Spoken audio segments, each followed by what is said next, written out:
በሩ ተቆለፈ። ሊጀምር ነው ፋይቱ ሊጀምር ነው። ማን ሩጦ የሚጠጋ ይመስላችኋል? ፋይቱ ጀምሯል። ፋይቱ ጀምሯል። ሴጆና ጆኒ በመጀመሪያው ቴክዳውን በመጀመሪያው ደብል ሌግ ቴክዳውን አደረገ። በመጀመሪያው እንግዲህ ጆኒ ማውንት ላይ ሆኖ ፓንቾችን እያዘነበበት ነው ያለው። ጀርባውን ሰጠው ጆኒ ሴዶ ጀርባውን ሰጠው። እንግዲህ ፓንቾችን እያሳረፈበት ነው ያለው። በመጀመሪያ በሰከንዶች ውስጥ አቲክ ወደ አርም ባር እየሄደ ይመስላል። ጆኒ ወዲያውኑ ቴክዳውን አድርጎ እንግዲህ አሁን አርም ባር ሴታፕ ለማድረግ እየሄደ ይገኛል ማለት ነው። አርም ባር ያዘው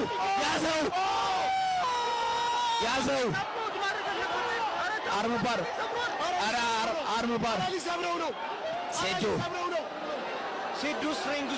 ሴዶ ስትሪንግዙ ጠንካራ ነው። አረ ወደ አርም ባር የሚሄደ ነው። ኪሞራ አረ ታፕ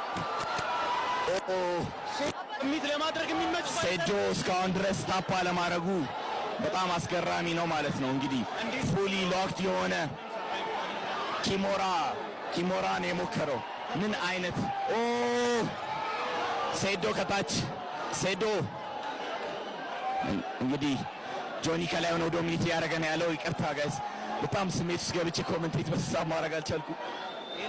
ከላይ ሆኖ ሴዶ አሪፍ ዲፌንድ እያደረገ ነው እስካሁን ድረስ ስትሬንግዝ አድርጓል። እንግዲህ ስትሬንግዝ በጣም አለው እጁን እስካሁን ድረስ አርም ባር ሴታፕ ለማድረግ ሞክሮም አግኝቶም እድሉም ፊኒሽ ማድረግ አልቻለም ማለት ነው። ነገር ግን አሁንም ቶፕ ፖዚሽን ላይ ሆኖ ፓንቾችን እያዘነበ ያለው ጆኒ ነው ማለት ነው።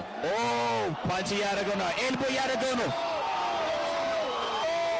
ሴዶ እንደምንም ብሎ መነሳት አለበት ከዚህ ፖዚሽን፣ እንደምንም ብሎ ወደ ጎን ዞሮ መነሳት አለበት። አሁንም ድጋሚ እጁን አታክ እያደረገው ነው፣ እጁን ለመስበር ነው። እንግዲህ ለኪሞራ ሰሚሽን አልቋል። በመጀመሪያው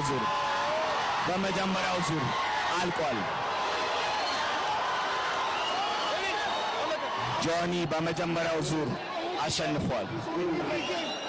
እንግዲህ ምንም እድል አልሰጠውም ለሴዶ ወዲያውኑ ቴክዳውን አደረገው። ከዛ በኋላ ሰሚሽን እንግዲህ ማሸነፍ ችሏል።